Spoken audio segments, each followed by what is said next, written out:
Hai, Assalamualaikum, apa kabar? Semoga selalu dalam keadaan sehat dan juga bahagia ya. Di video kali ini akan dijelaskan sedikit sinopsis untuk Senin, tanggal 23 Desember 2024. Namun sebelum itu, buat teman-teman yang baru bergabung, jangan lupa like, subscribe, dan nyalakan tombol loncengnya agar tak ketinggalan video terbaru selanjutnya. Terima kasih banyak buat teman-teman yang sudah subscribe dan like video ini. Semoga teman-teman semua selalu diberikan kesehatan dan rezeki yang melimpah. Saleha melangkah pelan di sepanjang koridor rumah sakit. Sesekali menyesuaikan langkahnya dengan Bu Heni yang berjalan di sampingnya. Medical check-up rutin ini sudah menjadi agenda biasa bagi ibu mertuanya itu. Dan Saleha selalu sigap menemani. Di tangannya, ia membawa sebuah buket bunga yang segar.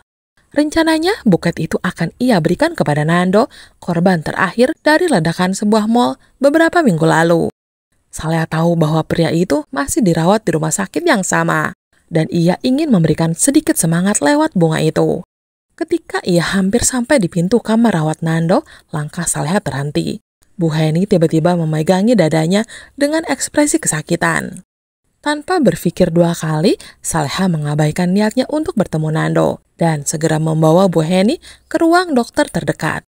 Pikiran Saleha penuh dengan kekhawatiran. Buket bunga yang tadi dipegang erat kini terasa tak berarti di tangannya. Yang ada di benaknya hanya memastikan bahwa Bu Heni segera mendapat pertolongan. Di sisi lain rumah sakit, Nando tampak duduk di kursi roda. Kepalanya masih dibalut perban tebal. Tetapi sorot matanya menunjukkan harapan yang mulai tumbuh kembali. Seorang suster pun mendorong keluar dari kamar rawat. Hari ini dokter telah mengizinkannya pulang untuk melanjutkan pemulihan di rumah. Dengan terapi yang dijadwalkan secara rutin, Nando perlahan akan kembali ke kehidupannya. Ia tidak menyadari bahwa hanya beberapa langkah dari kamar rawatnya ada seseorang yang berniat menyemangatinya. Ketika urusan dengan Bu Heni selesai, Saleha kembali ke kamar Nando. Tetapi ia hanya menemukan ruang yang kosong. Ranjang telah dirapikan dan tidak ada tanda-tanda Nando di sana. Saat ia bertanya kepada seorang suster, jawabannya singkat. Pasien di kamar 1 sudah dipulangkan tadi pagi, Bu. Mendengar itu, hati Saleha seketika merasa berat. Ia menatap buket bunga di tangannya, merasa kecewa karena tidak sempat memberikan dukungan kecilnya untuk pria itu. Dengan langkah gontai, ia kembali ke lobi, di mana Bu Heni telah menunggunya. Bunga itu tetap di tangannya, tetapi niat baiknya tertinggal di ruang kosong yang sunyi. Sementara itu, di rumah Pak Rahmat, suasana terasa hening. Saleha berdiri di depan meja riasnya, memegang erat foto Nando di tangannya. Matanya yang berkaca-kaca menunjukkan betapa dalam rasa rindunya terhadap sang suami. Sejak kepergiannya, tidak ada satu hari pun yang berlalu tanpa memikirkan sosok yang selalu menjadi pelita dalam hidupnya. Saleha tahu bahwa hidup harus terus berjalan, tetapi kenangan bersama Nando seolah terus membayanginya, membuat hatinya terasa berat setiap kali mengingat senyuman pria itu.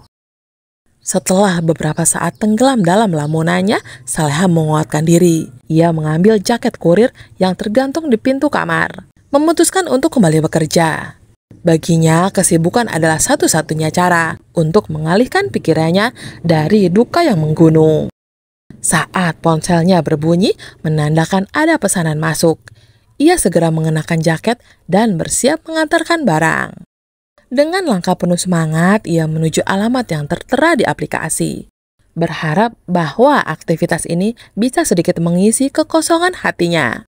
Ia membawa harapan baru dalam kehidupannya yang harus ia jalani sendiri. Sementara itu, di rumah Bu Linda, Nando terbaring lemah di atas kasur. Ingatannya yang belum sepenuhnya pulih membuatnya lebih sering menghabiskan waktu dengan berbaring atau duduk diam, mencoba memahami keadaan di sekitarnya.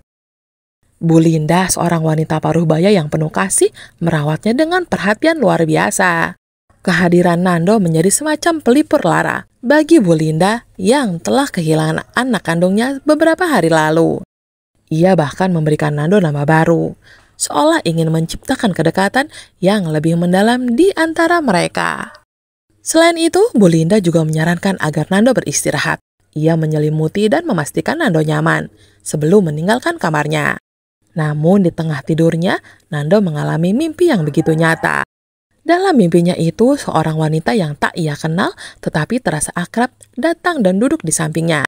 Wanita itu memanggilnya dengan penuh kelembutan, menyebutnya dengan panggilan sayang dan memintanya untuk pulang.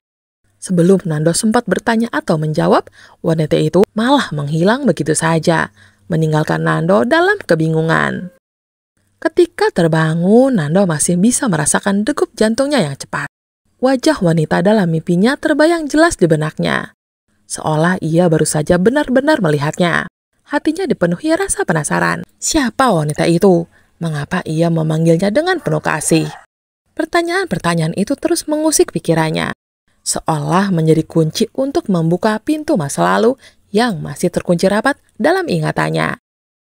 Dari arah luar rumah, terdengar suara kurir yang mengetuk pintu, memberitahu bahwa pesanan telah sampai. Nando yang sedang duduk di kamarnya mendengar suara itu dan segera berdiri untuk melihat siapa yang datang. Namun langkahnya terhenti begitu ia tiba di depan pintu. Matanya terpaku pada sosok kurir wanita yang berdiri di depan rumah. Ada sesuatu yang terasa familiar dengan wanita itu. Hatinya bergetar dan pikirannya langsung melayang pada mimpi aneh yang ia alami tadi.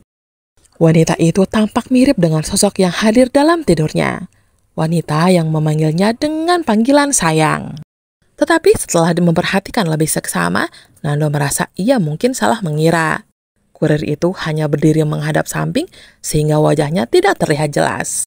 Ia mencoba mengingat kembali setiap detail dari mimpinya, tetapi kepalanya mulai terasa berat. Ingatannya yang belum pulih sepenuhnya membuatnya kesulitan menghubungkan semua potongan memori itu. Tak lama kemudian, rasa sakit yang tajam menusuk bagian kepalanya. Memaksanya memegangi kepala sambil berteriak kesakitan, hingga ia terjatuh di samping tempat tidurnya. Mendengar teriakan Nando, Bu Linda bergegas masuk ke kamar dengan penuh kekhawatiran. Ia segera mendekati Nando yang masih terbaring kesakitan dan mencoba menenangkannya dengan lembut.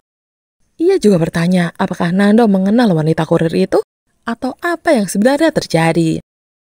Namun Nando hanya terdiam, seolah pikirannya terjebak dalam kabut tebal yang tak bisa ia tembus. Usahanya untuk mengingat hanya membuat rasa sakit di kepalanya semakin parah. Melihat keadaan Nando, Bu Linda membantu Nando bangkit dan membawanya kembali ke tempat tidur. Ia pun menyuruhnya untuk segera beristirahat, sembari hatinya masih dipenuhi rasa khawatir akan apa yang sebenarnya mengganggu pikiran pria muda itu.